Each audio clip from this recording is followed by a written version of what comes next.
ये ताओ ते चिंग का छठा सूत्र है, 6th वर्स। बड़ा ही खूबसूरत सा, पहले उसे सुने, फिर उसका तर्जुमा, उसका ट्रांसलेशन और फिर उस पर बातचीत। लाओ त्से लिखते हैं, the spirit that never dies is called the mysterious feminine. Although she becomes the whole universe, her immaculate purity is never lost. Although she assumes countless forms, her true identity remains intact. The gateway to the mysterious female is called the root of creation. Listen to her voice. Hear it echo through creation. Without fail, she reveals her presence. Without fail, she brings us to our own perfection. Although it is invisible, it endures. It will never end. अर्थात लाओ Tzu कहते हैं इस छठे सूत्र में, ताओ की ये जो शाश्वत सत्ता है वो कभी मरती नहीं। उसे हम स्त्रैण रहस्य कहते हैं। हालांकि वो धीरे धीरे पूरा जगत बन जाती है, पूरा ब्रह्मांड बन जाती है, पूरे ब्रह्मांड में बदल जाती है, लेकिन उसकी परिशुद्ध, उसकी निर्मल शुद्धता कभी समाप्त नहीं होती। हालांकि वो अनगिनत रूपों में ढलती चली जाती है, वो फेमिनिन मिस्ट्री, स्त्रैण रहस्य, लेकिन जो उसका वास्तविक रूप है, उसकी ट्रू आइडेंटिटी है, वो वैसी की वैसी बनी रहती है। इस स्त्रैण रहस्य का जो द्वार है वो इस सारे सृजन का आधार है। सारे सृजन की जड़ें उस द्वार से ही फूटती हैं। उसकी आवाज़ सुनो। इस सारे सृजन के मध्य उसे गूंजता हुआ सुनो। बिना किसी चूक के वो अपनी उपस्थिति को प्रकट करती है।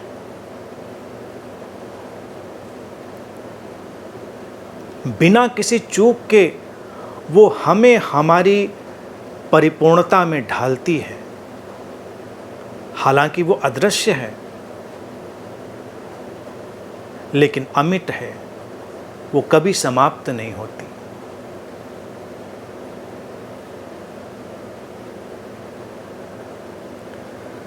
The spirit that never dies is called the feminine mystery. ताओ की आत्मा, ताओ की शाश्वत सत्ता जो कभी मिटती नहीं, उसे ही हम फेमिनिन मिस्ट्री कहते हैं, स्त्रैण रहस्य कहते हैं। लाओ त्से को जब भी आप सुनेंगे, आपको भारतीय दर्शन की अनुगूंज उसमें सुनाई देगी। और कितने आश्चर्य की बात है कि जब बुद्ध कोई बात बोलते हैं, बुद्ध से मेरा तात्पर्य जागे हुए लोग, स्थान समय के किसी भी दायरे में वो हों, लेकिन सब एक दूसरे में गुथ जाते हैं। लाओ त्से को हो सकता है पता भी ना हो कि भारत में हम चीज़ों को कैसे देखते रहे हैं। पूरे जगत में परमात्मा की जो परिकल्पना करी गई है वो कमोबेश पुरुष के रूप में, मैस्कुलिन, लेकिन भारत में हम परमात्मा की परिकल्पना करते हैं स्त्री के रूप में, आदि शक्ति, माँ के रूप में। भारतीय जनमानस में ये स्त्रैण रहस्य रचा बसा है। ये जो फेमिनिन मिस्ट्री है, इसके सूत्र, इसके रहस्य भारत के कण कण में परिव्याप्त है। हम जानते रहे हैं हमेशा से कि अगर हम अस्तित्व में परमात्मा को पुकारना चाहें तो उसको माँ के रूप में पुकारना हमेशा आसान है, सरल है, स्वाभाविक है और कई अर्थों में देखा जाए सटीक भी है।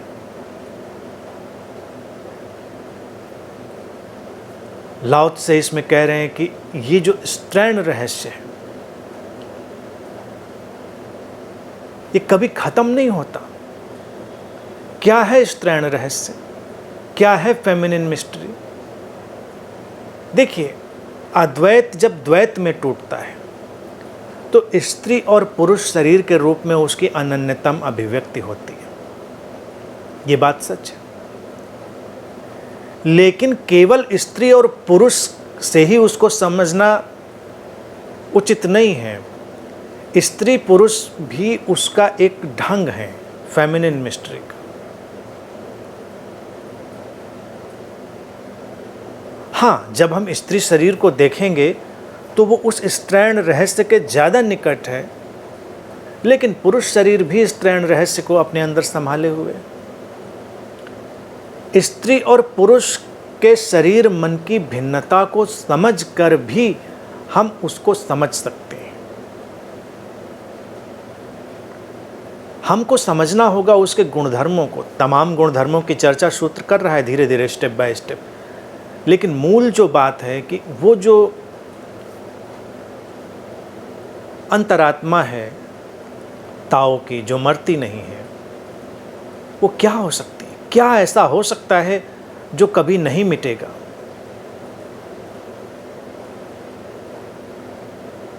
आकार बनते हैं, मिट जाते हैं, लेकिन जो आकाश है, जो स्पेस है, वो कभी नहीं मिटता। स्पेस वही का वही है। आकार आते हैं और जाते हैं। तो ये जो खालीपन है, ये जो रिक्तता है, ये जो एम्प्टीनेस है, वही है फेमिनिन मिस्ट्री, हमेशा ठहरी हुई, शाश्वत। वो जो खालीपन है, वो रिक्तता, वही है स्त्रैण रहस्य, वही है फेमिनिन मिस्ट्री, वो अंतराल। और उस अंतराल में एक शाश्वत प्रतीक्षा है, एक चिरंतन प्रतीक्षा है, चिरंतन वेटफुलनेस है, प्रतीक्षा पूर्णता है। ऐसे नहीं कोई प्रतीक्षा कर रहा है, लेकिन उसमें एक इनबिल्ट वेटफुलनेस है। जैसे तुम खालीपन को देखो, स्पेस को देखो, तो तुम्हें क्या दिखाई देगा? है वो, तुम जाकर उसमें बैठ सकते हो, तुम जाकर उस अंतराल में, उस खालीपन में कोई आकार निर्मित कर सकते हो। काव्यात्मक ढंग से देखेंगे तो ऐसा लगेगा जैसे ये खालीपन तुम्हारा इंतजार कर रहा था। कई बार तुमको लगता है ऐसा नहीं? तुम कोई जमीन का टुकड़ा लेते हो और उस जमीन के टुकड़े पर एक इमारत बनाते हो, तो कभी कभी काव्यात्मक भाव तुम्हारे भीतर उठता है, जैसे ये ज़मीन तुम्हारा इंतज़ार कर रही थी, जैसे ये इंतज़ार कर रही थी कि तुम आओ और इस पर एक घर निर्मित करो। लेकिन क्या वो सचमुच में इंतज़ार कर रही थी? सचमुच में वो प्रतीक्षा में थी? इंडिविजुअल एंटिटी की तरह से कोई वेटिंग नहीं, लेकिन जो एग्जिस्टेंशियल क्वालिटी है, अस्तित्वगत गुणधर्म है, अगर उसकी तरह से देखेंगे तो हाँ, उस खालीपन में एक प्रतीक्षा होती है। हर खालीपन में एक प्रतीक्षा होती है कि उसे भर दिया जाए, और हर खालीपन ये जानता है कि जो भरता है वो रिक्त हो जाता है। जो आकार बनता है वो एक दिन मिटता है। इसीलिए अगर हम स्त्रियों के भीतर देखें तो उनके भीतर भी एक गुणधर्म दिखाई देगा, प्रतीक्षा का, वेटफुलनेस का। और अगर स्त्रियों के अंदर प्रतीक्षा का गुणधर्म नहीं है तो अभी यही कहा जाएगा कि जो स्त्रीत्व है, जो फेमिनिन मिस्ट्री है, वो अभी कम है। आजकल के वक्त में देखिए क्या है कि सब गड्ढ-मड्ढ हो गया है। तो हम फीमेल बॉडी और मैस्कुलिन बॉडी से अगर बहुत कुछ देखना चाहेंगे तो हमको शायद उतना सटीक नहीं दिखेगा। जब तक स्त्री और पुरुष पूरी तरह नैसर्गिक ना हो तब तक वो देखना मुश्किल है। मनोविज्ञान की खोजों में आज हमने इस चीज़ को देख लिया कि स्त्री और पुरुष की जो एलिमेंट है, एनिमा एनिमस, मैस्कुलिन फेमिनिन जो पैटर्न है, वो स्त्रियों में भी है, पुरुषों में भी है। भारत में हमने इसे अर्धनारीश्वर की तरह देखा था। ताओ इसे यिन यांग की तरह देखता है। ताओ का गोला देखा है ना, काला और सफ़ेद एक दूसरे में गुथा हुआ, घूमता हुआ, dynamic wheel of Tao, that is yin yang. Bharat में हमने परिकल्पना करी अर्धनारीश्वर की। आधा शरीर पुरुष का, आधा शरीर स्त्री का। ये है हमारा मूल तत्व। आज विज्ञान के रूप में भी हम जानते हैं। अब जो अभिव्यक्ति होती है, वो अभिव्यक्ति इस स्त्री और पुरुष की ऊर्जा का जो पैटर्न है, जो ढंग है किसी के भीतर, उसका प्रतिशत कितना बड़ा हो जाएगा, उस प्रतिशत के चलते हुए वो अभिव्यक्ति बदल जाती है। पुरुष ऊर्जा का प्रतिशत बढ़ जाए, मैस्कुलिन एनर्जी का, तो पुरुष शरीर निर्मित हो जाएगा। स्त्री ऊर्जा का, स्त्री पैटर्न का प्रतिशत बढ़ जाए तो स्त्री शरीर निर्मित हो जाएगा। और शरीर पुरुष और स्त्री का भी निर्मित हो जाए, लेकिन जो सूक्ष्म ताना बाना है, जो सटल पैटर्न है, जो मानसिक बुनावट है, अगर वो भी फर्क हो तो स्त्री शरीर से पुरुष की आवाज़ आ सकती है और पुरुष शरीर के भीतर से स्त्री पुकार सकती है। इसी को आज के दौर में हम जेंडर कन्फ्यूजन की तरह देखते हैं। जो लैंगिक भ्रम की स्थिति पैदा हो जाती है, जेंडर कन्फ्यूजन, वो इसीलिए कि मैस्कुलिन फेमिनिन का जो पैटर्न है वो गड़बड़ हो गया है, वो गड्ढ-मड्ढ हो गया है। और इसलिए अब शरीर वही होने के बावजूद चीज़ें वैसी नहीं हैं। लेकिन अगर हम अभी मान लेते हैं नैसर्गिक ही सब है, ठीक ठीक है, और स्त्री तत्व फेमिनिन जो एलिमेंट है वो प्रभावी है स्त्री शरीर में, तो हम देखेंगे कि उसके अंदर प्रतीक्षा है, धैर्य है। ये प्रतीक्षा का तत्व ही उसे माँ भी बनाता है। कल्पना करो अगर ये प्रतीक्षा का तत्व ना हो तो किसी संतान को 9 महीने अपने गर्भ में संभालना कठिन हो जाएगा। जल्दबाजी में कोई हो तो बड़ी मुश्किल होगी। लेकिन स्त्रियों को इस मामले में नेचर ने नेचुरली हिप्नोटाइज कर रखा है, इसलिए उनको पता नहीं चलता। ये नेचर का अपना एक हिप्नोटिक पैटर्न है कि इतना तो वो हो ही जाता है, क्योंकि प्रकृति की जो अपेक्षा है, वो जो प्रजाति है, स्पीसीज है, उसको आगे ले जाने की, तो वहाँ पर वो नैसर्गिक गुणधर्म स्त्री शरीर को मिल जाता है। लेकिन अगर प्रजाति के आगे जाकर, स्पीसीज से आगे जाकर इंडिविजुअल को जन्म देने की बात आए, यानी स्त्री स्वयं को जन्म देना चाहे, स्त्री अगर स्वयं की संभावना को पहुंचना चाहे, तो वही प्रतीक्षा का गुणधर्म उसे उभारना पड़ेगा। और ऐसे में वो कठिन हो जाता है। लेकिन उसकी जो आहट है, उसकी जो एक छुपी हुई संभावना है, वो स्त्री शरीर में तो है ना। तो स्त्रियां इसको जान पाती हैं, आसानी से देख सकती हैं कि हाँ, प्रतीक्षा संभव है। अब जैसे तुम ध्यान में आए, कई लोग ध्यान में आते हैं, एक दिन ध्यान में बैठे, 2 दिन ध्यान में बैठे और उनको लगता है कुछ हो नहीं रहा, बेचैन हो जाते हैं। फिर कुछ और उनका मन करता है ट्राई करें, फिर कुछ और मन करता है ट्राई करें। तो इस तरह से वो भटकते चले जाते हैं। लेकिन कल्पना करो तुम ध्यान में आए, तुम्हारे अंदर धैर्य है, प्रतीक्षा है, तुम बैठे, तुमने चलने दिया, तो एक दिन उसकी जड़ें आएंगी और एक दिन उसमें खिलावट होगी।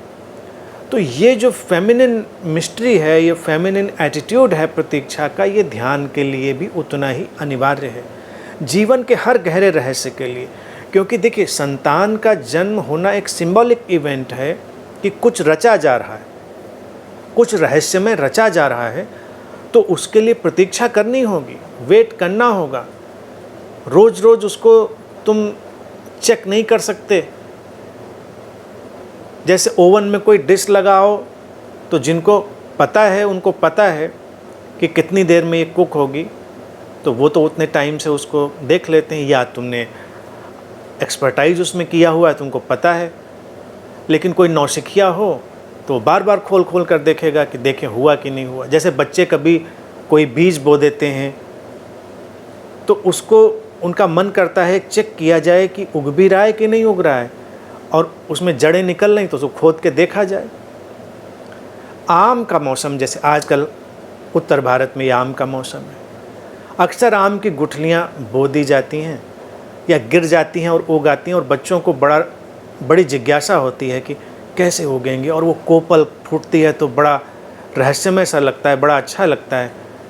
तो बच्चों को अक्सर जिज्ञासा होती है कि नीचे क्या हो रहा है, जड़ें निकल रही कि नहीं। और अगर आम की गुठली डाल आए तो उनका मन करता है 2 दिन हो गए, 3 दिन हो गए, खोद के देख लें।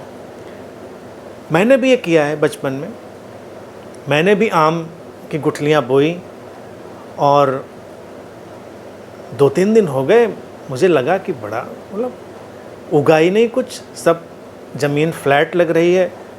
मुझे लगा गुठली है भी वो अपनी जगह पर कि निकल गई। मैंने जाके उसको खोदा, कुछ नहीं था, फिर दबा दिया। कई बार उसको खोद खोद के वहीं रखाते थे। जब ये बात मैंने अपने फादर को बताई, हमने कुछ उग नहीं रहा है, तो उन्होंने कहा कि अरे भाई, उसको ज़मीन में रखने दोगे, रहने दोगे तब तो उगेगी ना, रोज़ उसको खोद खोद के निकालोगे तो कहाँ से उग जाएगी। अब बचपन में तो शायद समझ में आया कि नहीं आया, लेकिन ये जो अधैर्य है ये पुरुष चित्त का लक्षण भी होता है। अधैर्य में कोई चीज़ उगती नहीं, जड़ें नहीं पकड़ती। तो इसीलिए ये काम पुरुष को प्रकृति ने नहीं दिया। अगर पुरुष को ये बच्चे पैदा करने का काम प्रकृति ने दे दिया होता तो वो बस गुठली निकाल निकाल के देखने वाला काम हो जाता कि अब ये महीना हो गया, 2 महीना हो गया, कंडीशन क्या है, तो बड़ी मुश्किल होती। अब स्त्रियों को नैसर्गिक रूप से पता है कि चलने दो, जो चल रहा है, अपने वक्त पर चीज़ें होती हैं।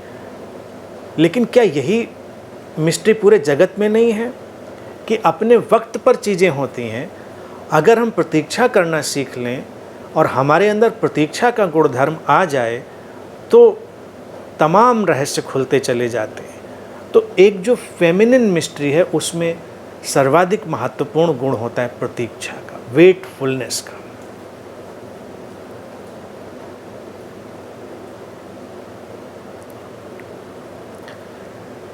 इसी को विस्तार देते हुए आगे समझेंगे। आगे लाओ त्से कहते हैं, although she becomes the whole universe, her immaculate purity is never lost. वो पूरा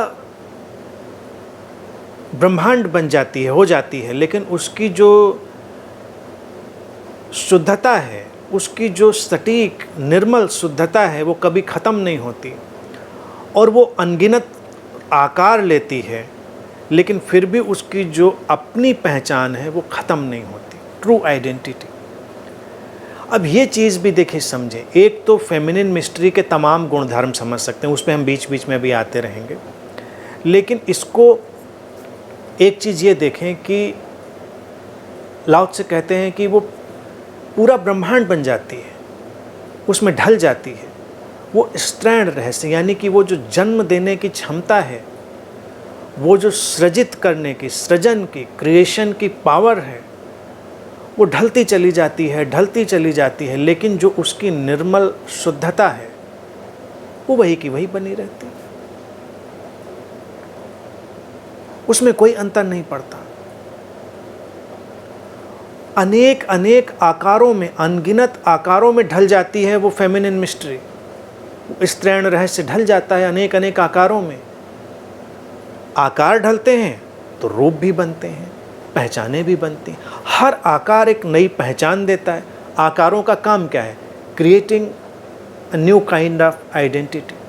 फॉर्म आइडेंटिटी क्रिएट करते हैं, और वो जो पहचान है कितनी भी अनगिनत ढंग से चलती चली जाए,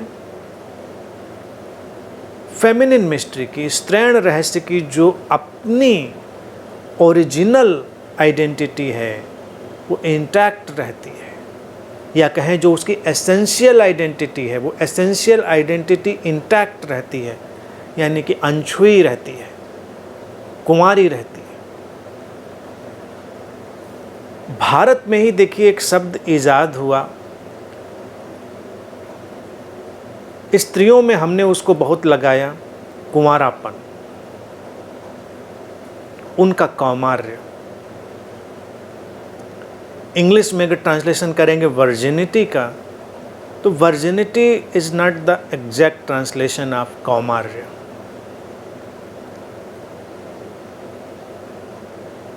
कौमार्य है इसी बात की उद्घोषणा जिसको लाओ त्से कह रहे हैं कि वो जो उसकी अपनी इमैकुलेट प्योरिटी है वो हमेशा बनी रहती है।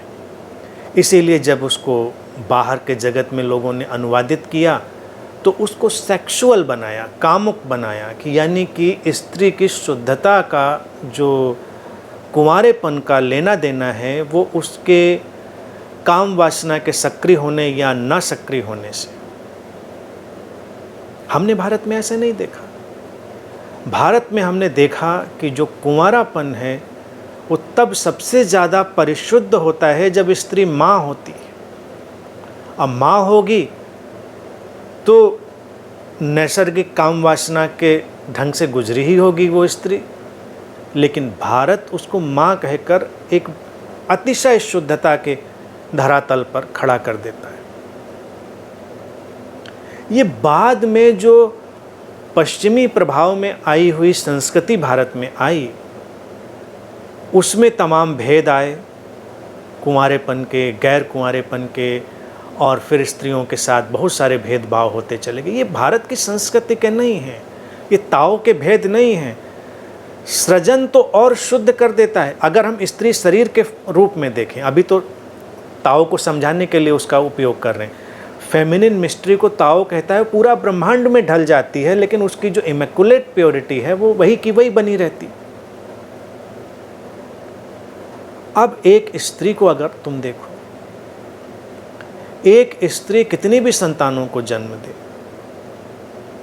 लेकिन उसकी जो शुद्धता है वो वही की वही बनी रही। भारत में इसीलिए माँ को हमने सबसे पवित्र शब्द भी माना।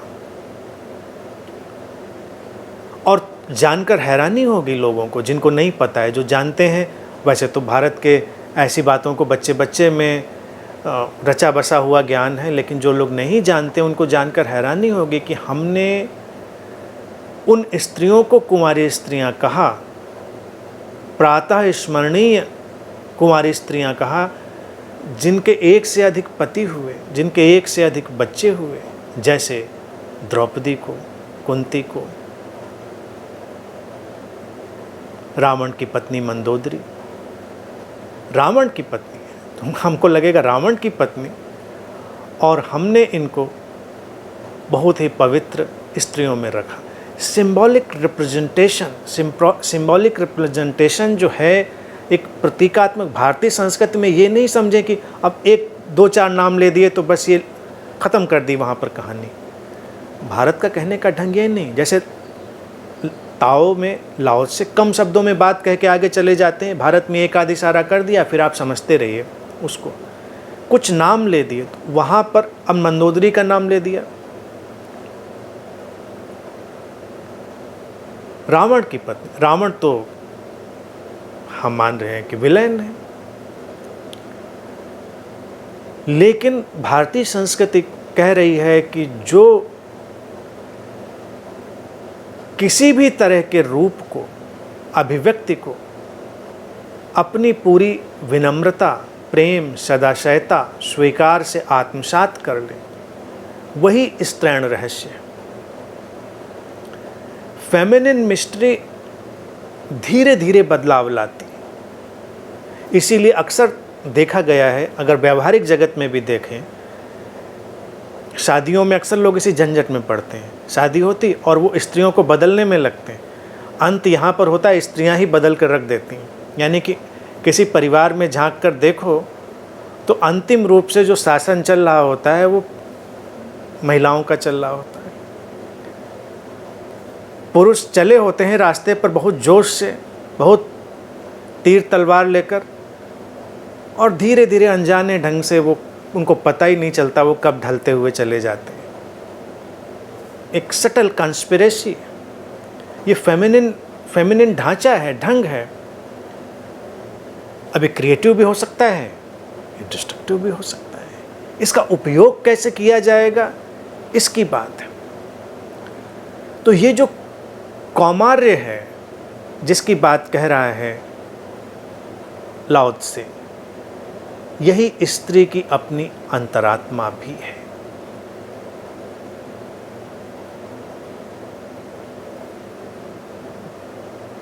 खालीपन, एम्प्टीनेस क्या किसी भी ढंग से कंटामिनेट होती है? तुम कितने भी आकार बना लो, कितने भी आकारों में उस खालीपन को ढाल दो, सारे आकार विदा होंगे और खालीपन वहीं का वहीं खड़ा रहेगा। अगर स्त्री तत्व को, फेमिनिन मिस्ट्री को ठीक ठीक गति दी जाए तो वो इतनी निश्चिंतता से अध्यात्म में भी आगे बढ़ सकती है, हम कल्पना नहीं कर सकते। कई बार लोगों को एक बात को लेकर हैरानी होती है कि भारत में लोगों ने स्त्रियों के लिए साधना की चिंता नहीं करी। आप चाहें भारतीय परंपरा के प्राचीन प्राविधानों को उठाकर देख लें, वहाँ भी पुरुषों के लिए साधना के बहुत उपाय होंगे, स्त्रियों के लिए नहीं होंगे। छुटपुट चीज़ें इधर उधर कहीं मिल जाएंगी। यहाँ तक कि बुद्ध जैसे बहुत ही सतर्क लोग, जो सामाजिक ढांचे को लेकर भी सतर्क हैं, वो भी स्त्रियों के ध्यान साधना की चिंता नहीं करते, पुरुषों की चिंता कर रहे। ये अलग बात है कि फिर बाद में उनके ऊपर दबाव आता है तो उनको वो संघ का निर्माण अलग से करना पड़ता है। क्यों भारतीय परंपरा में रचे बसे लोगों ने ऐसा किया होगा, कभी इस पर ध्यान दें। क्योंकि हम यहाँ पर जानते रहे कि स्त्रियों की क्षमता इतनी व्यापक है, उनका जो फेमिनिन मिस्ट्री का ढांचा है स्त्रैण रहस्य का, वो इतना सशक्त है कि अगर उसको एक बार थोड़ी सी भी गति मिल जाए तो उनको किसी साधना की ज़रूरत ही नहीं है, उनको किसी ध्यान की ज़रूरत नहीं है। वो अगर अपनी फेमिनिन मिस्ट्री को, स्त्रैण रहस्य को समझ सकें तो वहीं की वहीं वो बोध को उपलब्ध हो जाएगी। जहाँ हैं वहीं वो परिपूर्ण हैं। उनका जो मातृत्व है वो इनबिल्ट है। पुरुष को वो मातृत्व धीरे धीरे अर्जित करना होता है, उपलब्ध करना होता है। इसीलिए देखिए, औपनिषदिक जो ऋषि हैं वो कई बार जो ब्लेसिंग्स देते थे, हालांकि आज वो ब्लेसिंग देना उचित नहीं है, वो कहते थे कि स्त्री को तेरे 10 पुत्र हों और 11वां पुत्र तेरा पति हो जाए।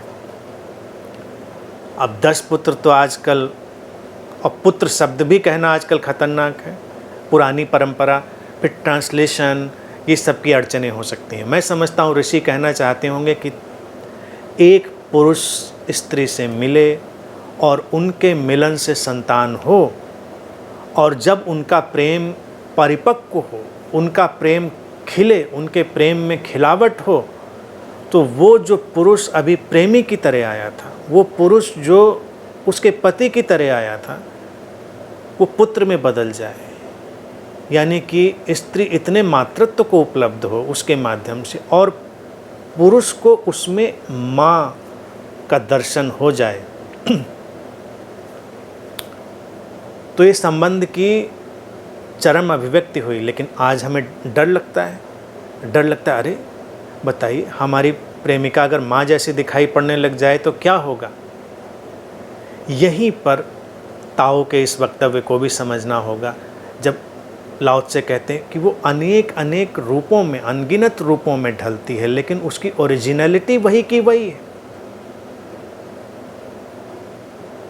संबंधों में भी देखिए, लोग कमी तब पैदा कर लेते हैं जब एक संबंध बनाते हैं और एक संबंध में टैग कर देते हैं। जैसे मान लीजिए तुमने किसी स्त्री को प्रेम किया, स्त्री ने पुरुष को किया, तुम वाइस वर्सा समझे। जो किस समय स्त्रैण रहस्य पर बात कर रहे हैं तो मैं बार बार स्त्री शब्द को ही कोट कर रहा हूँ। तुमने उसको माना कि ये तुम्हारी पत्नी है, ये तुम्हारी पुत्री है, ये तुम्हारी माँ है, ये तुम्हारी बहन है। तुमने उसको लिमिटेड कर दिया। इसीलिए संबंध जो है स्त्री पुरुष का, वो भी सबसे रहस्यमय संबंध है। देखिए, पुत्री हुई वो तो एक बायोलॉजिकल रिलेशन बना, फिक्स है। माँ है वो बायोलॉजिकल रिलेशन है, फिक्स है। लेकिन जब दो स्त्री पुरुष मिलते हैं प्रेमी प्रेयसी की तरह, वहाँ पर अनंत संभावनाएं खुलती हैं। अब यहाँ पर जो फीचर है कि अगर स्त्री अपने शुद्ध स्वभाव में आएगी तो उसका व्यापक स्वभाव होगा मातृत्व का। उस माँ के बीच से कभी कभी प्रेयसी फूट पड़ेगी, उस माँ के बीच से कभी कभी पत्नी फूटेगी, लेकिन उसका जो ओवरऑल फ्लेवर है वो माँ का होगा। प्रोटेक्शन, संरक्षण, कंसर्न, हर चीज़ को लेकर ध्यान देना, संभालना, सहेजना और एक सृजनात्मक दिशा में किसी को आगे ले जाना। अब एक और चीज़ अगर देखें तो वो इस सूत्र में पिरोई हुई है, बड़ी रोचक सी। लाओ त्से उसमें जो शब्द उपयोग करते हैं उसमें एक शब्द में और ऐड करूँगा तो समझ में आएगी बात आज के आधुनिक संदर्भ में। वो कहते हैं अनगिनत रूपों में ढल जाए वो फेमिनिन मिस्ट्री, लेकिन उसकी अपनी जो ओरिजिनल आइडेंटिटी है वो हमेशा बची रहती है। तो जो आइडेंटिटी का ड्रामा है, इसको समझने के लिए हम दो शब्द उपयोग करेंगे लाओ त्से के इसी बात के प्रभाव में। एक है एसेंशियल आइडेंटिटी और एक non essential identity. Essential identity वही है जिसकी बात ताओ कहता है कि वो कितने भी रूपों में ढले वो इंटैक्ट रहेगी, कितने भी फॉर्म आए। But essential identity is formless, nameless. Non essential identity पर नाम आएंगे, रूप आएंगे, लेकिन नॉन एसेंशियल वर्ड डालने से उसमें अगर हम ऐड करते हैं ये शब्द तो क्या वो नॉन एसेंशियल का मतलब बेकार है? बेकार नहीं। एसेंशियल और नॉन एसेंशियल, जैसे आज के इस पैंडेमिक के टाइम में भी हमने इन दो शब्दों को बहुत अच्छे से समझा कि कुछ चीज़ें हैं आवश्यक जीवन के लिए और कुछ हैं अनावश्यक। हैं तो ठीक, नहीं है तो ठीक, उनके ना होने से भी जीवन पे कोई फ़र्क नहीं पड़ेगा। हैं नॉन एसेंशियल चीज़ें तो तुम्हारा थोड़ा एंटरटेनमेंट बना रहता है। किसी भी व्यक्ति की जो पहचान है उसके यही दो तल हमेशा बने रहते हैं, क्योंकि स्त्री पुरुष शरीर कोई भी हो, एसेंशियल आइडेंटिटी तो फेमिनिन मिस्ट्री की ही है व्यक्ति के अंदर। एसेंशियल आइडेंटिटी में क्या है? जब तुम्हारे ऊपर कोई नाम नहीं होता, कोई रूप नहीं होता, जब परिपूर्ण स्थिरता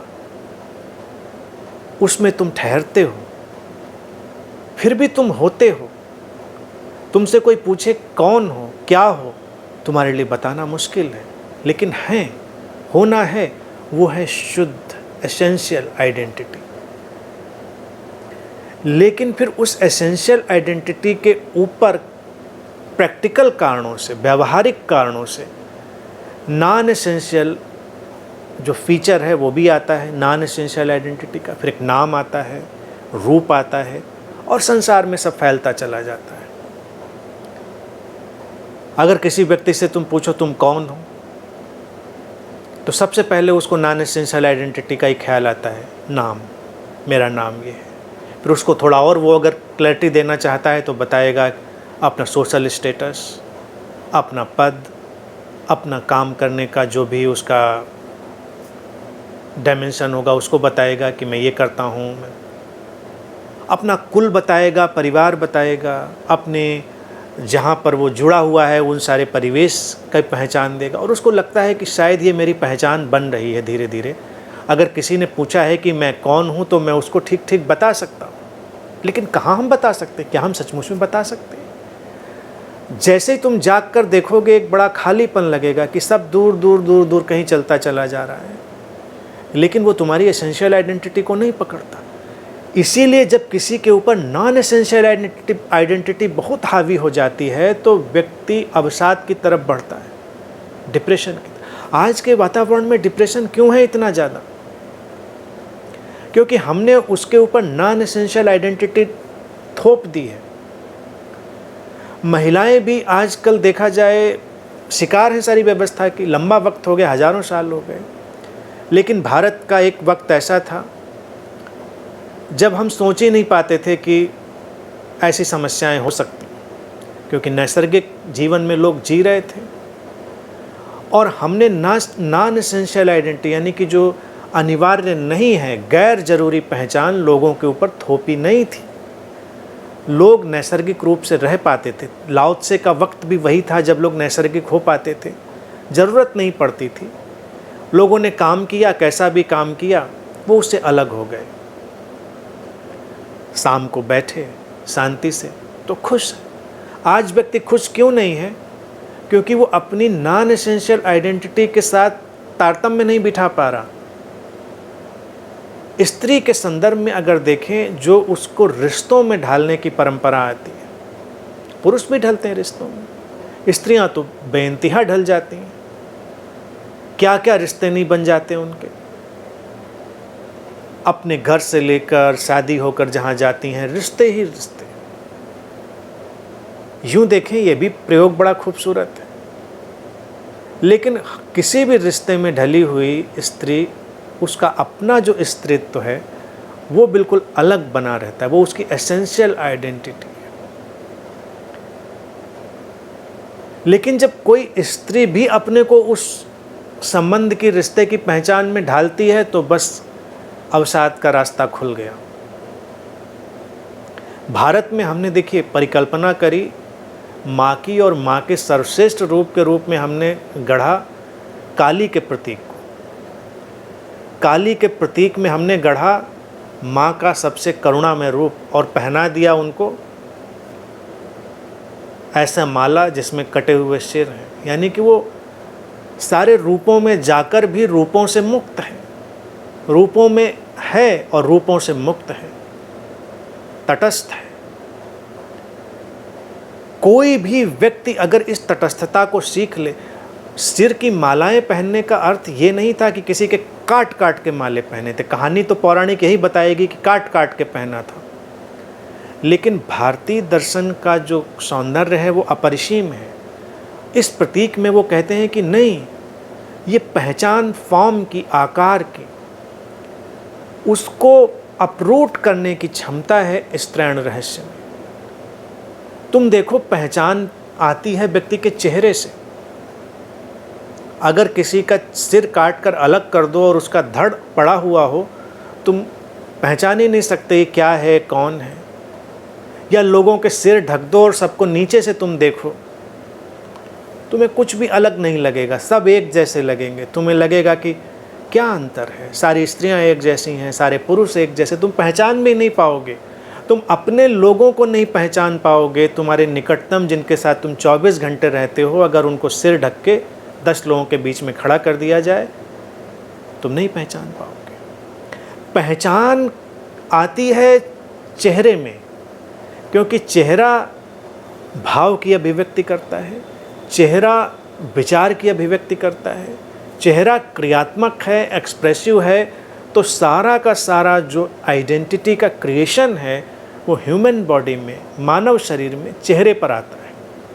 तो जब काली के शरीर पर हमने नरमुंडों की, यानी कि जो मानव के मुंड हैं, खोपड़ियां हैं, उनकी माला पहनाई, तो हमने ये कहने की कोशिश करी कि जब स्त्री अपने विशुद्ध मातृत्व को उपलब्ध होती है, चरम मातृत्व को, चरम स्त्रीत्व को, तो सारी पहचानें उसके लिए ऐसे ही हो जाती हैं जैसे ये मुंडमाला।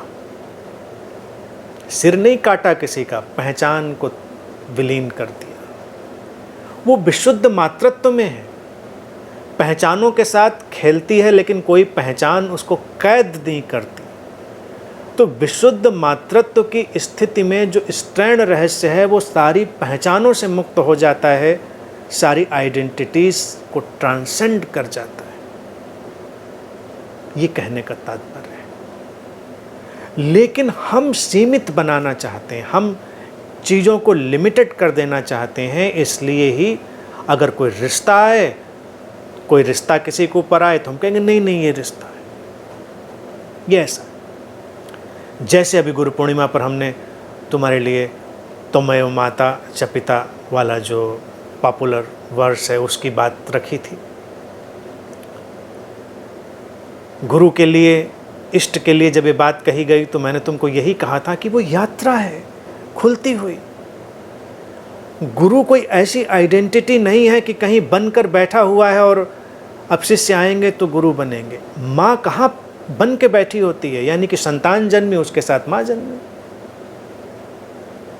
एक सब प्रोसेस है, फेमिनिन मिस्ट्री का एक प्रोसेस है, वो इंटैक्ट रहता है। इसी तरह से जब हम ध्यान में प्रवेश करते हैं तो ध्यान में घटना क्या घटती है, एसेंशियल आइडेंटिटी बचती है, नॉन एसेंशियल आइडेंटिटी चली जाती है।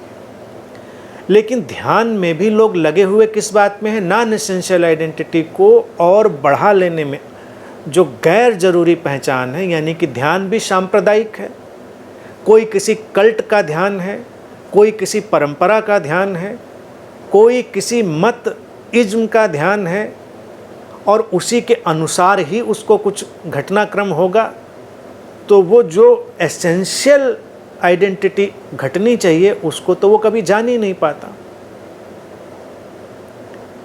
अगर ध्यान में जाना है और एसेंशियल आइडेंटिटी को महसूस करना है तो चाहे स्त्री हो चाहे पुरुष हो, सबको माँ काली की तरह हो जाना है कि पहचानों के सारे जो ये सिर हैं उनकी माला बनाकर पहन लो। ये सारे फॉर्म, ये सारे आकार जिनको तुमने गढ़ा है किसी वाद के रूप में, इज्म के रूप में, विचार के रूप में, संप्रदाय, किसी न किसी जो भी चलती हुई व्यवस्था है उसके रूप में, उनको विलीन कर देना है।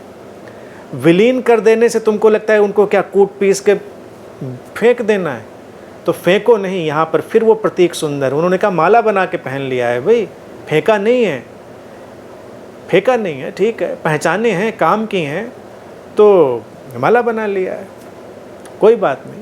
लेकिन मालाएं उतारी जाती हैं, रखी जाती हैं, मालाओं में नए फूल पिरो लिए जाते हैं, तो मालाएं तो ऐसे बनती हैं। ये जो अनगिनत फॉर्म है, एंडलेस फॉर्म है जो फेमिनिन मिस्ट्री लेती है, वो ऐसे ही बदलते रहते हैं। लेकिन वो जो एसेंशियल आइडेंटिटी है वो वही की वही रहती है। प्रत्येक व्यक्ति को उस एसेंशियल आइडेंटिटी की पहचान, उसका स्वाद निसर्ग, प्रकृति नींद में दे देती है। नींद में हर व्यक्ति अपनी सारी पहचान से, नाम रूप की पहचान से मुक्त हो जाता है और फेमिनिन मिस्ट्री में डूब जाता है। इसीलिए नींद भी कमोबेश देखें हर संस्कृति में फेमिनिन है, स्त्रैण है, नींद आती है। स्लीप भी फेमिनिन है, शब्द भी हमने स्त्रैण चुना है। जैसे हम माँ की गोद में गिरते हैं ऐसे नींद की गोद में गिरते हैं, नींद में चले जाते हैं। नींद को भी हमने मैस्कुलिन शब्द भी नहीं दिया कि नींद आता है।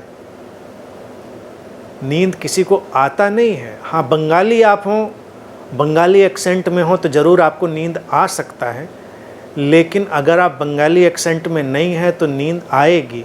नींद आती है, नींद आएगा नहीं। हमने अपनी संस्कृति में उन सारे सुंदर घटनाक्रमों को फेमिनिन वर्ड भी दे दिए। जहाँ पर सृजन की संभावनाएं खुलती।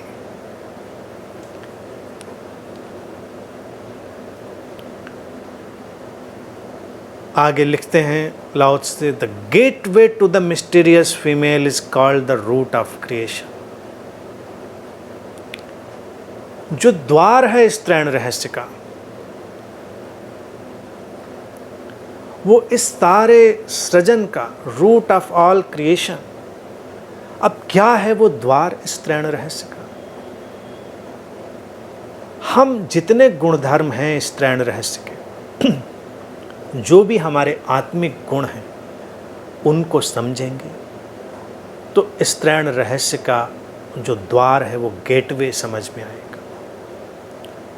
बुद्ध ने 4 बातें बहुत जोर देकर कही थी और इस त्रैण रहस्य की आधारशिला हैं वो बातें, या कहें वो जो गेटवे है वो उन्हीं 4 बातों से बन जाता है।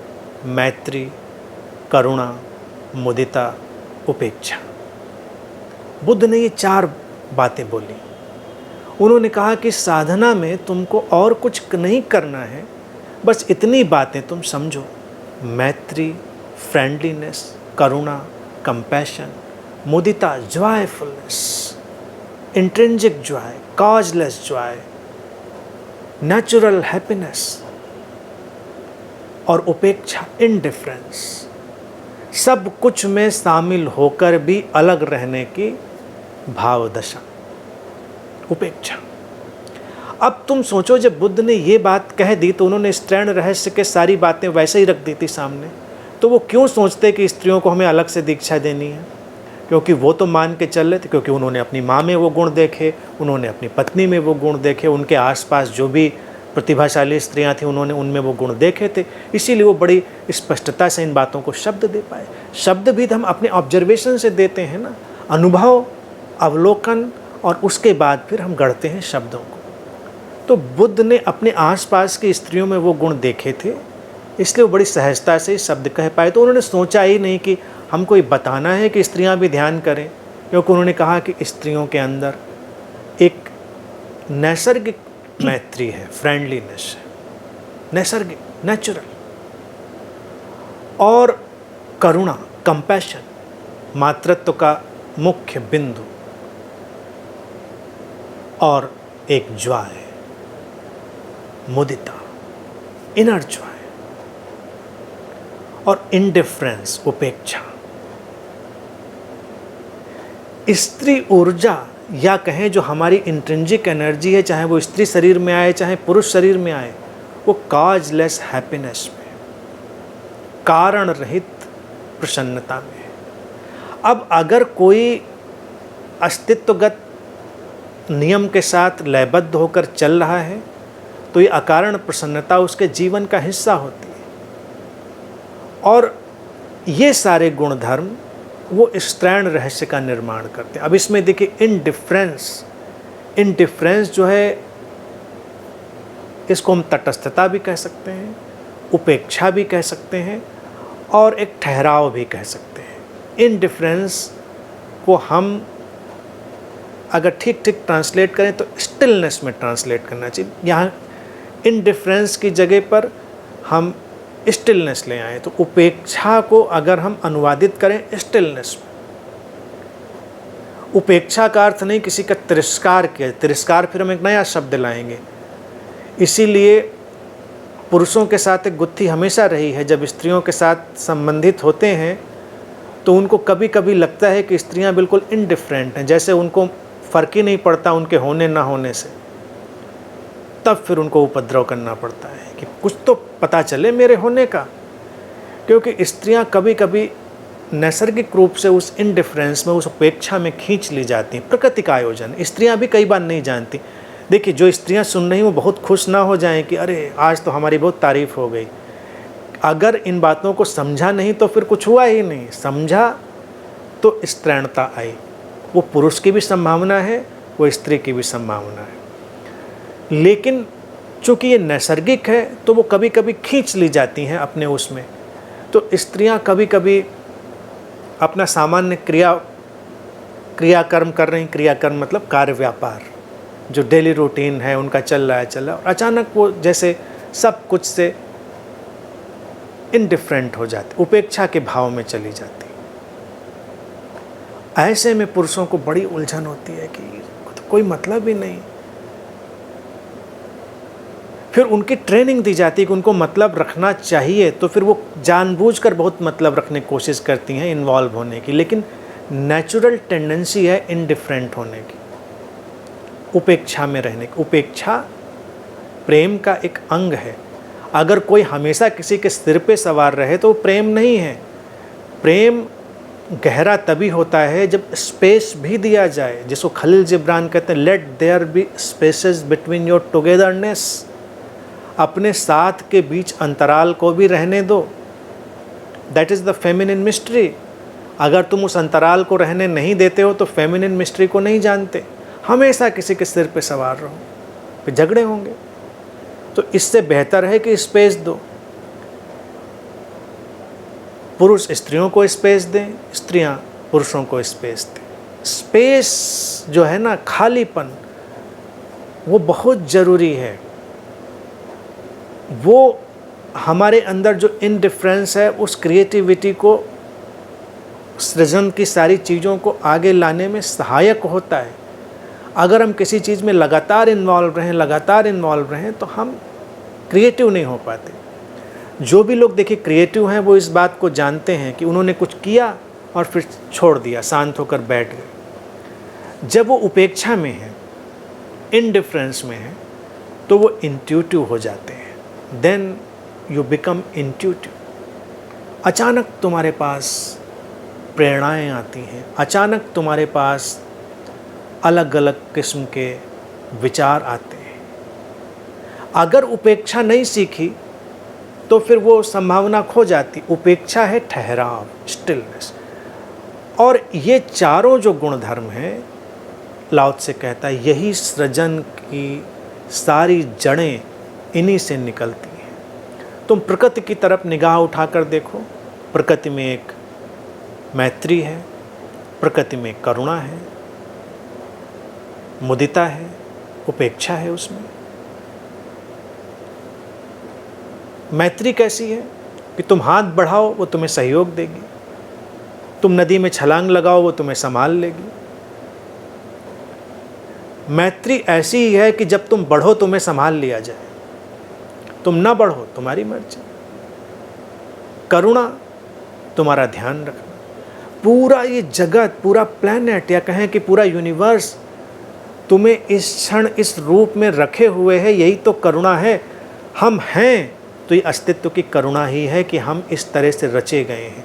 हम बोल पा रहे हैं, तुम सुन पा रहे हो, ये करुणा है।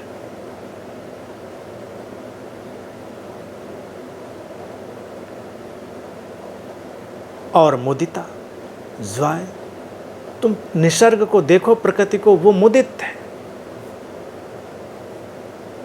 तुम्हारी परेशानियों, चोटों से उस पर कोई फर्क नहीं पड़ता। नदियाँ वैसे ही बहती हैं, पेड़ों से हवाएं वैसे ही बहती हैं, आसमान में तारे वैसे ही टिमटिमाते हैं। सब कुछ वैसा का वैसा ही मुदिता से भरा हुआ और उपेक्षा से भरा हुआ, भी इनडिफरेंट। बेफिक्र या बेपरवाह नहीं उसका ट्रांसलेशन होगा उपेक्षा का। स्टिल, उपेक्षा का अर्थ वो तुमसे इन्वॉल्व नहीं है, तुमसे आकर पूछता नहीं। आसमान में उगा हुआ चांद तुम्हारे दरवाजे को खटखटाकर पूछता नहीं कि और भाई आज देखने नहीं आए, तुम पिछली कई बार से आ रहे थे, हम इतनी देर से उगे हुए हैं, तुम देखने नहीं आए। सुबह का सूरज भी दस्तक नहीं देता, बारिश भी दस्तक नहीं देती। इनडिफरेंट है, स्टिल है, यानी कि अपने ठहराव में है। बाहर बारिश हो रही है, तुम जाओ, वो तुम्हें भिगो देगी बिना किसी भेदभाव के। लेकिन वो तुमसे कहने नहीं आएगी कि क्या हुआ, कल भीगने आए थे, आज भीगने नहीं आए। तुमको चोट लगती है इस बात से, तुमको लगता है पूछा जाए, बारिश भी तुमसे पूछे। तो प्रेम में भी यही होता है कि प्रेम कभी तुम्हें बारिश की तरह भिगोता है और फिर तुम्हारी पैदा होती है प्रेम की मांग कि बारिश भी आकर तुमसे पूछे, चांद भी तुम्हारे खिड़की को खटखटाए, सूरज भी तुम्हारे दरवाजे पे दस्तक दे, तब तुम पड़ जाते हो एक दुष्चक्र के चक्कर में। स्त्रैण रहस्य भी ऐसा ही है, उपेक्षा से भरा हुआ। जब उसके अंदर प्रेम उमगता है, तुमको सराबोर कर देता है, तुम्हारे रोम रोम को भिगो देता है। लेकिन तुम प्रेम की मांग करोगे, फिर तुम कहोगे कि तुम्हारी मांग के अनुसार प्रेम चले, तुम्हारी मांग के अनुसार चांद उगे, तुम्हारी मांग के अनुसार सूरज चमके, तुम्हारी मांग के अनुसार बूंदें बरसें, तो तुम दुष्चक्र के शिकार हो गए। तो ये चारों गुणधर्म आत्मसात कर लेना, चाहे वो स्त्री हो पुरुष हो, ये पूरी प्रकृति हो, उसी में डूबी, वहीं से सृजन का सारा कार्य व्यापार आगे बढ़ता है। आगे लाओ से कहते हैं, listen to her voice, hear it echo through creation. उसकी आवाज सुनो, उसकी अनुगूंज पूरे सृजन में हो रही है, उसे सुनो। बिना चूके वो अपनी उपस्थिति प्रकट करती है, बिना चूके वो तुम्हें परिपूर्णता की तरफ ले जाती है। उसकी आवाज सुनो, सृजन में गूंज रही है पूरी प्रकृति में। ये स्त्रैण रहस्य की आवाज क्या है? सारे बुद्धों ने, साधकों ने, ऋषियों ने, कवियों ने, वैज्ञानिकों ने उस आवाज को सुना है। जो भी बच्चों जैसे हैं, सरल हैं, उन्होंने उस आवाज को सुना है। वो तुम्हें मार्गदर्शन देने वाली आवाज है। वो फेमिनिन मिस्ट्री, वो स्त्रैण रहस्य, वो हमेशा गूंज रहा है। कहाँ से प्रकट होते हैं ये ख्याल, कहाँ से प्रकट होते हैं ये विचार, कहाँ से चली आती हैं ये सारी सृजन की धाराएं, कभी सोचा? हमको लगता है शायद हम दिमाग लगाकर बहुत सोचते हैं तो कुछ सोच लेते हैं, तो कुछ लोग बहुत सोचते हैं और सोच सोच कर कुछ भी नहीं सोच पाते। ये सोचना एक इल्यूजन है। सोच सोच कर किसने सोचा? विक्षिप्त जरूर हुआ है। सोचने की कोशिश में ही लोग विक्षिप्त हो जाते हैं, क्योंकि वो उस फेमिनिन मिस्ट्री की अनुगूंज को सुनने से दूर होने लगते हैं। उनको लगता है कि हम ही कुछ सोच डालेंगे। लेकिन जब जब कुछ महत्वपूर्ण घटा है, जब जब कुछ रहस्यमय तुम्हारे भीतर उभरा है, वो उस फेमिनिन मिस्ट्री से, उस स्त्रैण रहस्य से प्रकट हुआ है। सोचा नहीं है तुमने, तुम्हारे अंदर प्रकट हुआ है, घटा है तुम्हारे अंदर। इसीलिए ऋषियों के वचन घटते हैं। कोई उनको कहेगा कि हमने देखा, कोई कहेगा हमने सुना, कोई कहेगा कि उस पार से जैसे कुछ उतर आया। कोई उसको कोई रूप देगा, कोई उसको कोई रूप देगा, लेकिन अक्सर यही सुनने में आएगा कि मेरा नहीं था। विज्ञान के जगत में जाएंगे तो अनेक अनेक आविष्कार, अनेक अनेक अंतर्दृष्टियाँ बस तैरती हुई चली आई उस खालीपन से, क्योंकि ये सृजन को व्यापक रूप देना प्रकृति की अपनी एक व्यवस्था है, उसका अपना एक गुणधर्म है। वो अनुगूंज हमेशा चल रही है। लाओ त्से कहते हैं कि बिना चूके वो अपनी उपस्थिति को प्रकट करती है, विदाउट फेल। विदाउट फेल कैसे? कि तुम इस स्पेस में हो, इस खालीपन में, वो तो हमेशा है, चूकने की कोई बात ही नहीं। वो रहस्य तो हमेशा व्याप्त है।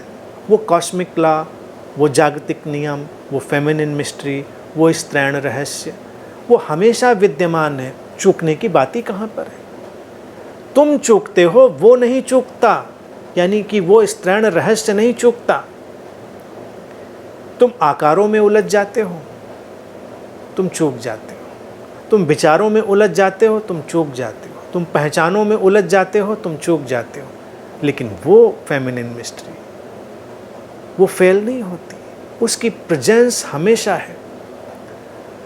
तो अगर हम ये ट्रेनिंग अपने बच्चों को प्रारंभ से दे सकें कि जो नॉन एसेंशियल आइडेंटिटी है उसको कपड़ों की तरह उतार कर रख सकें और शांत होकर स्थिर होकर बैठ सकें, तो ये अनुगूंज उस फेमिनिन मिस्ट्री की गूंजेगी और उस क्षण जो आवश्यक होगा वो प्रकट होगा उस शरीर मन के माध्यम से। क्या आवश्यक होगा नहीं जानते, कोई नहीं जानता क्या आवश्यक है और क्या आवश्यक नहीं है, क्योंकि आवश्यक और अनावश्यक के पैमाने और मानदंड भी हमने तय किए हैं, हमने बनाए हैं, उस रहस्य ने नहीं बनाए हैं, वो बिना चूक के उपलब्ध है।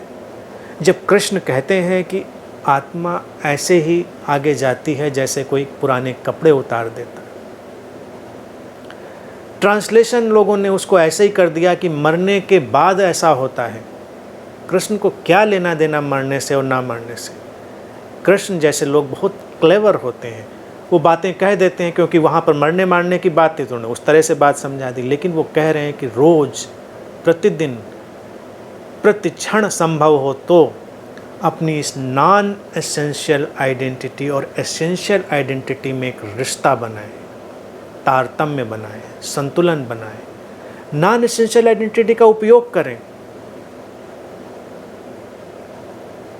ज़रूरी हो तुम्हारा नाम आए, ज़रूरी हो जहाँ पर वहाँ तुम्हारी पहचान आए, ज़रूरी हो जहाँ पर उपयोग के लिए सारा तुम्हारा जो ढांचा है आइडेंटिटी का वो आए, और जहाँ ज़रूरी ना हो वो चला जाए। जब तुम बैठे हो तो तुम कुछ नहीं हो।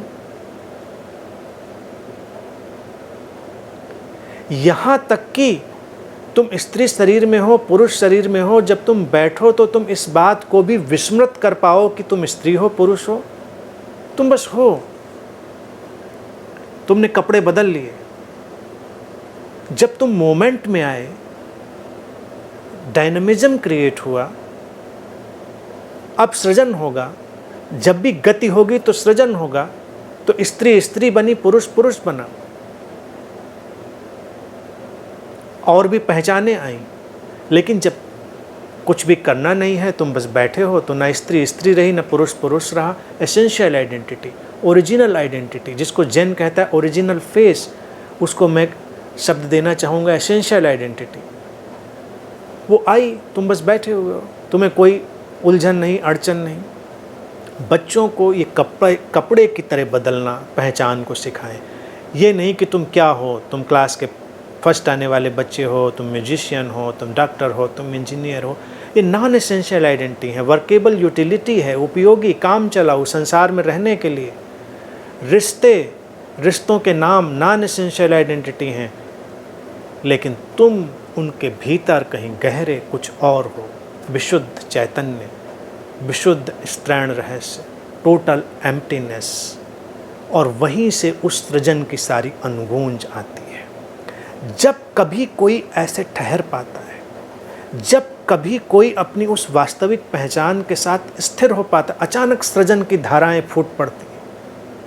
अनगिनत अनगिनत अकल्पनीय ढंग से सृजन उसके माध्यम से बहता है।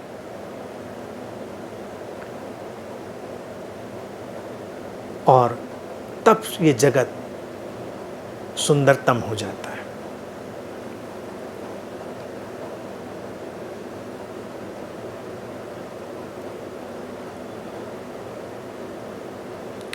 Although it is invisible, it endures, it will never end. हालांकि ये अदृश्य है, लेकिन हमेशा बची हुई है, शाश्वत है, ये कभी समाप्त नहीं होती। ये पहचान, लाओ त्से ये भी कहते हैं कि वो जो फेमिनिन मिस्ट्री है वो तुमको बड़ी सहजता से परिपूर्णता की तरफ ले जाती है, सहजता से। पहले उन्होंने वही कहा, फिर कहते हैं कि वो शाश्वत है, कभी मरती नहीं। वो फेमिनिन मिस्ट्री, वो जीवन का रहस्य हमेशा वैसे का वैसा ही बना रहता है। तुम अपने भीतर झांक कर देखोगे, वो कभी मरता नहीं। इसीलिए न्यू एज स्पिरिचुअलिटी में एक जो सबसे बड़ा वायरस लोगों को दे दिया गया, वो दे दिया गया इनलाइटेंड होने का। उससे क्या होता है, उनको लगता है कहीं कुछ है जिसको हमें ढूंढना है। जबकि बुद्ध ने भी जब अपने एनलाइटनमेंट की घोषणा की तो उन्होंने यही कहा, थोड़े दबे शब्दों में, इशारों में कहा, लेकिन यही कहा कि वो हमेशा है, वो तो कभी खोया ही नहीं था, जिसको मैंने पाया वो तो हमेशा था, तो पाना वाना तो सब फिर इल्यूजन हो गया, उसका तो कोई मतलब नहीं रहा। इसी को लाओ त्से कह रहे हैं कि वो जो स्त्रीण रहस्य वो तो कभी खोता ही नहीं, वो तो शाश्वत है, वो कभी मरता नहीं। तो तुम जिस एनलाइटनमेंट की तलाश में हो वो तुम्हारा ही अपना कोई आइडिया होगा। तो कभी कभी लोग अपने ओन आइडिया ऑफ एनलाइटनमेंट में जाते हैं, ना कि उस एसेंशियल एनलाइटनमेंट में जो उनका हमेशा संगी साथी है, उस फेमिनिन मिस्ट्री की तरह, उस जागतिक रहस्य की तरह। इसी तरह से लोग प्रेम में नहीं होते, लोग अपने ओन आइडिया ऑफ लव में होते हैं। जो प्रेम का उनका अपना एक ख्याल है उसमें होते हैं, प्रेम में नहीं होते। लेकिन अगर तुम इसको ऐसे देख पाते हो और समझ पाते हो तो फिर तुमको कुछ और करने की ज़रूरत ही कहाँ है।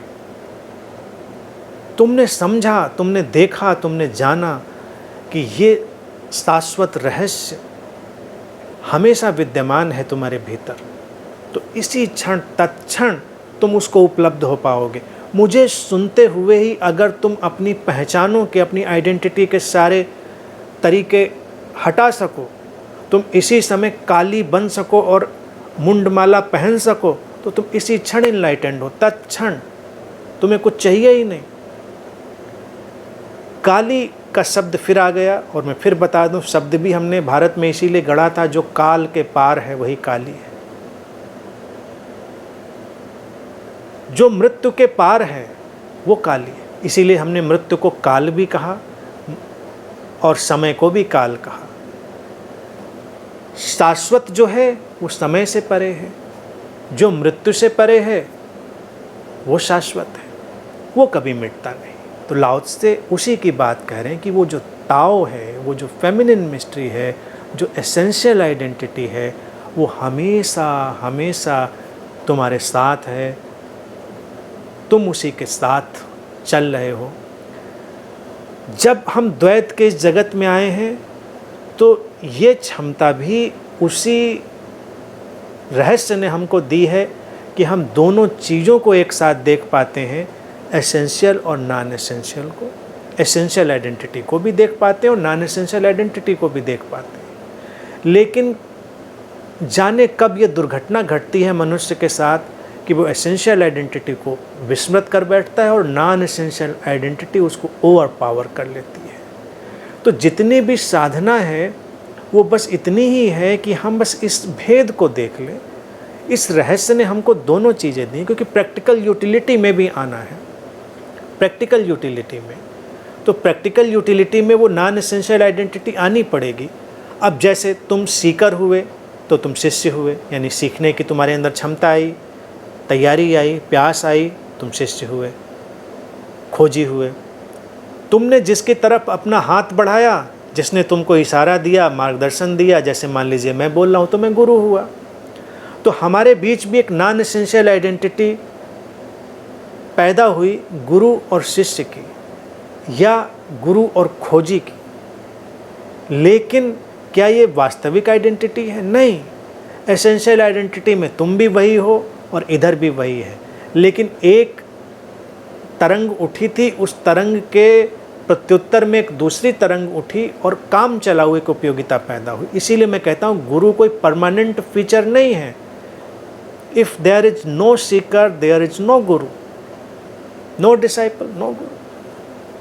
लेकिन गुरुओं के जगत में भी देखिए कितना माया जाल पैदा होता है।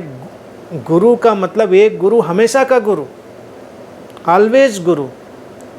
ऑलवेज गुरु नहीं होता। हमारे यहाँ भी कभी कभी कोई मिलने आ जाता है और मान लीजिए मैं किचन में चाय बना रहा हूँ या लॉन में खड़ा हूँ, कुछ कर रहा हूँ, और कोई पूछता है गुरु जी से मिलना है। कोई नया व्यक्ति, ऐसे तो लोग पहचान के ही आते हैं, चेहरा भी इतना जाना पहचाना कि लोग पहचान ही लेते हैं। कोई ऐसा अनजाना, एक आध बार एक सज्जन आ गए थे तो बड़ी मुश्किल में पड़े, उन्होंने कहा गुरु जी से मिलना है।